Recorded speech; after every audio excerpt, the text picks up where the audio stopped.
नमस्कार साथियों। तो आज है 11 जुलाई 2026।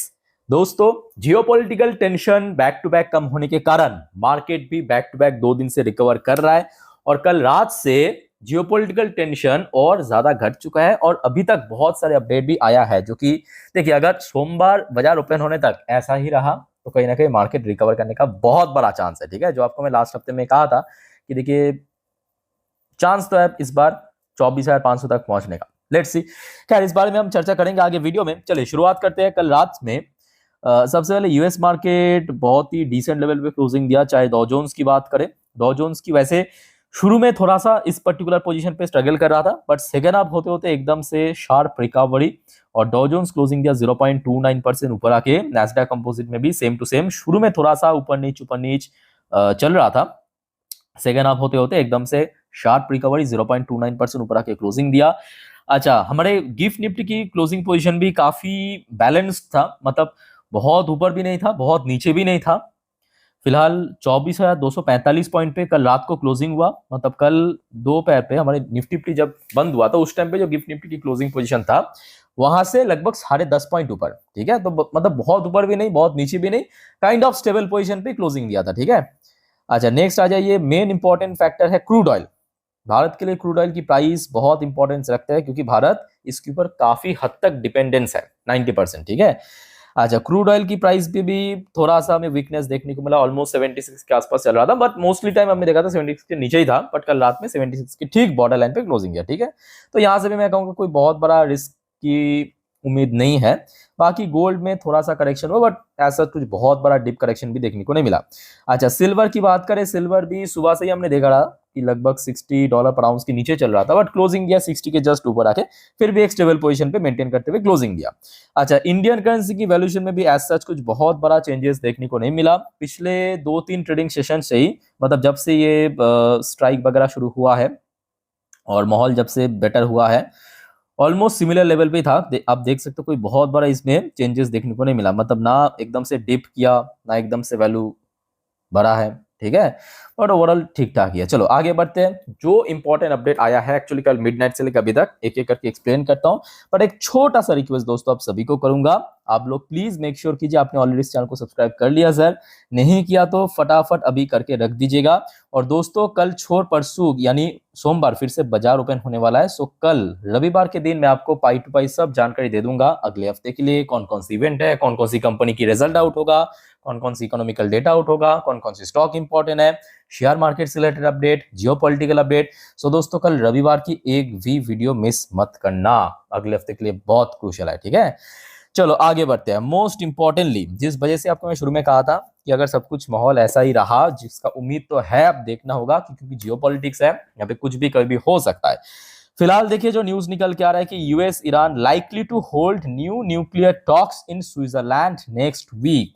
पर दोस्तों, एक और फैक्टर क्या है, ये रिपोर्ट की तरफ, मतलब एक कह सकते हो कि रिपोर्ट में आया है। अभी तक ना यूएस की तरफ से कंफर्मेशन मिला, ना ही ईरान की तरफ से कंफर्मेशन मिला, बट एक सूत्रों के हिसाब से ऐसा खबर सुनने को आ रहा है कि अगले हफ्ते मतलब नेक्स्ट वीक पे यूएस और ईरान के बीच एक मीटिंग हो सकता है स्विट्जरलैंड पे। अच्छा, अब देखिए कहां से आया है ये खबर। The United States and Iran are expected to hold a new round of negotiation next week होने वाला है with Switzerland emerging as the likely venue. ये खबर आया है Axios reported on Friday citing a source familiar with the matter. चलो, आशा रखता हूं कि जल्दी दोनों ही पक्ष इसको कंफर्म कर देगा। The talks would mark the first formal diplomatic engagement since this week renewed fighting raised fresh doubt over the future of the memorandum of understanding. मतलब एग्रीमेंट को लेके जो अभी लोग थोड़ा सा डाउट कर रहे हैं कि मतलब होगा या नहीं होगा, क्योंकि ट्रम्प तो ऑलरेडी एक बार कह चुका है कि इट्स ओवर, है ना। सो लेट्स सी आगे क्या होता है, बट ये मैं कहूंगा न्यूज काफी अच्छा है और लेट्स सी। अच्छा, उसके बाद आ जाइए एक और दोस्तों सरप्राइजिंग अपडेट। ये आज सुबह की अपडेट है, मतलब 11 जुलाई आप देख सकते हो, सुबह अप्रॉक्स 11 बजे की अपडेट है। Iran private confession to Trump team after Hormuz attack. तो दोस्तों आपको याद होगा, मतलब मंगलवार मिडनाइट पे, मतलब मंगलवार मिडनाइट से ये सब इंसिडेंट शुरू हुआ था। उसके बाद तो बुधवार के दिन मार्केट एकदम धड़ल्ले से पिट गया, है ना। सो मंगलवार मिडनाइट पे जब पहली इंसिडेंट हुआ था, मतलब ईरान की तरफ से 3 ऐसे वेसल्स के ऊपर, ऑयल वेसल्स के ऊपर स्ट्राइक हुआ था सडनली। तो उस चीज को लेके एक्चुअली जो सुनने को आ रहा है कि ईरान भी थोड़ा सा कह सकते हो कि मतलब कन्फेस किया है कि हम लोगों के द्वारा थोड़ा सा मिस्टेक हुआ है, we screwed up, made a mistake. अच्छा एग्जैक्टली क्या कहा, किसको कहा, मैं आपको थोड़ा सा समझा देता हूँ, ठीक है, देखिए ध्यान से सुनना। अब देखिए इसमें कितना सच्चाई है, कितना फेक है, कितना झूठ है, वो अलग बात है, वो अपना अपना ओपिनियन है, बट ऐसा चर्चा चल रहा है, ठीक है। जो भी अपडेट आ रहा है मैं आपको बस दे रहा हूँ। देखिए, as tension flared once again between the United States and Iran, reports indicate that Iranian official, report क्या कह रहा है कि Iranian official privately acknowledge to adviser of US president Donald Trump. तो यूएस प्रेसिडेंट डोनाल्ड ट्रम्प की जो adviser है उनके साथ एक्नॉलेज किया, मतलब स्वीकार किया है, क्या स्वीकार किया है, that recent attack on commercial shipping जो मंगलवार को हुआ था in the state of Hormuz were a mistake. तो वो जो हमला हुआ था वो बाय मिस्टेकनली हो गया था, and signal their intention to continue diplomatic engagement. और साथ में ये भी कहा कि ईरान की जो इंटेंशन है आगे डिप्लोमेटिक एंगेजमेंट यूएस के साथ। आई थिंक कि आपको समझ आ चुका। अब देखिए इसमें कितना सच है कितना झूठ है वो किसी को पता नहीं, ना मुझे पता है, बस ऐसा रिपोर्ट चल रहा है। आप चाहे तो इसको क्रॉस वेरीफाई भी कर सकते हो, ठीक है, अगर आपको फेक लगे तो वो अपना अपना है। बाकी दोस्तों इस बारे में आप लोगों का क्या ओपिनियन है मैं जानना चाहूंगा, कमेंट करके बताइए। अच्छा उसके बाद आ जाइए, एक और इंपॉर्टेंट रिपोर्ट आ रहा है, ये भी आज की रिपोर्ट है, दोपहर 2:55 की। यूएस सैंक्शन, यूएस ने एक्चुअली सैंक्शन कर दिया, किसको पता है, दुबई की एक फाइनेंशियल कंपनी है, financial link to Iran supreme leader, जो शायद ईरान की जो प्रेजेंट सुप्रीम लीडर है उनके साथ कुछ तो लिंक था, ठीक है, जिस वजह से उसको टोटली सैंक्शन कर दिया, दुबई बेस्ड जो फाइनेंसियर है। चलो आगे बढ़ते हैं दोस्तों चौथे रिपोर्ट पे। देखिए ट्रम्प थ्रेटन, अब ट्रम्प दोस्तों थ्रेट किया है मैसिव स्ट्राइक ऑन ईरान, क्यों, से 1000 missile locked and loaded if he assassinated. But दोस्तों ये एक बहुत बड़ी सवाल है, बहुत बड़ी सवाल है। अब देखिए ट्रम्प को आप पागल कह सकते हो, मैं भी कहता हूं, इसमें कोई बड़ी बात नहीं है, बट ये फैक्ट है कि ये बंदा कभी कभी जब सीरियसली कहते हैं इसमें सच्चाई भी होते हैं, मतलब मोस्टली टाइम पे नहीं, 50% टाइम ये उल्टा सीधा ही कहते हैं। बट यहाँ पे दोस्तों अगर आप देखेंगे डोनाल्ड ट्रम्प ये चीज जो है बार बार कह रहा है कि ईरान की नंबर 1 टारगेट मैं हूँ, ईरान मुझे मारना चाहते हैं, सुप्रीम लीडर जो खेमेनी एकदम डे 1 पे उनका मौत हुआ था उसका बदला लेना चाहते हैं, ठीक है। तो इस चीज को बार बार ट्रम्प ने रिपीट कर रहा है, ये चीज आपने नोटिस किया होगा पिछले 48 घंटों पे।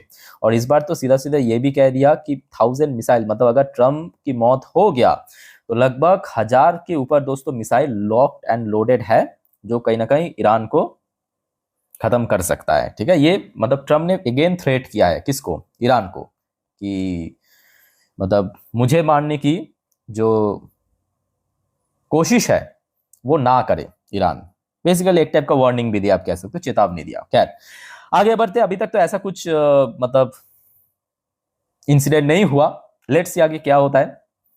अच्छा एक और दोस्तों इंपॉर्टेंट रिपोर्ट आ रहा है इस बार ईरान की तरफ से। अभी तक मैं आपको बताया कि यूएस की तरफ से या नॉर्मल रिपोर्ट, अब रिपोर्ट आ रहा है यहाँ पे ईरान की तरफ से। ये रिपोर्ट है आज सुबह 10:30 की। रिपोर्ट में क्या कहा, ईरान से keep its what on US cease fire hits back at Trump. अच्छा एग्जैक्टली ईरान ने भी क्या कहा मैं आपको थोड़ा सा पढ़ के समझा देता हूँ। देखिए आर्टिकल क्या है ना, आर्टिकल थोड़ा सा बोरिंग है बट यहाँ से आपको बहुत सारे इंफॉर्मेशन मिलेगा, ठीक है। देखिए Iran instead on Saturday it had keeped it's what, अच्छा किस बारे में, on a cease fire with the United states. चलो ईरान ने एक तरफ ये भी कहा कि हम लोग अपना जो वॉर्ड है या आप कह सकते हमारा जो जुबान है उसको हम मतलब मान लिया कि यूनाइटेड स्टेट्स के साथ जो सीज फायर उसको हम रखना चाहते हैं अभी भी, ठीक है, क्योंकि ट्रम्प ने तो कह दिया सीधा सीधा कि it's over after president Donald Trump in state the trust is over, but he had agreed to further negotiation with the Islamic Republic, मतलब ईरान के साथ, ठीक है। तो उस चीज के ऊपर ही बेस करके ईरान ने कहा कि नहीं हम लोग सीजफायर अभी मेंटेन कर रहे हैं, ठीक है। सो लेट्स से अब देखिए माहौल अच्छा है, अब कोई भरोसा नहीं है, कोई भरोसा नहीं है, जियोपॉलिटिक्स में कभी भी कुछ भी बदल सकता है। बट हाँ ऐसा ही अगर कह सकते हो कि सिचुएशन रहा तो एक्सपेक्टेड है। अब देखिए ये भी एक बहुत बड़ी फैक्टर है मार्केट के लिए, क्योंकि अगर आप देखेंगे मंगलवार पे सबसे पहले हमले की इंसिडेंट हुआ, फिर बुधवार के दिन ट्रम्प ने आके कहा कि सीजफायर ओवर हो चुका है। फिर भी आपने नोटिस किया होगा कि एफआईएस की खरीदारी हुआ था। बृहस्पतिवार आई थिंक कि 400-500 करोड़ के आसपास एक बार बेचा था। बाकी सोमवार से लेके शुक्रवार मतलब एक्सेप्ट थर्सडे लगातार एफआईएस ने खरीदा था। ये बेस्ट पार्ट है मार्केट की, जिस वजह से हमने देखा मार्केट में उतना इस बार डिप नहीं हुआ। मतलब ये इंसिडेंट होने के कारण इसके पहले भी हमने देखा था एकदम से मार्केट डिप हो जाता है, पर इस बार डिप नहीं हुआ, बल्कि market back to back recover कर रहा है। ये बेस्ट पार्ट है, ठीक है। खैर इस बारे में दोस्तों आगे कुछ भी जानकारी मिला मैं आपको जरूर इन्फॉर्म कर दूंगा। सिर्फ आप चैनल को सब्सक्राइब करके रखिए सर, अगर आपने अभी तक नहीं किया। और जो भी यहाँ पे एक्सप्लेन किया इस बारे में आप लोगों का क्या ओपिनियन है जरूर कमेंट करके बताइए। सो वीडियो को वाइंड अप करता हूँ, मिलते हैं नेक्स्ट वीडियो में। टेक केयर, बाय बाय, जय हिंद।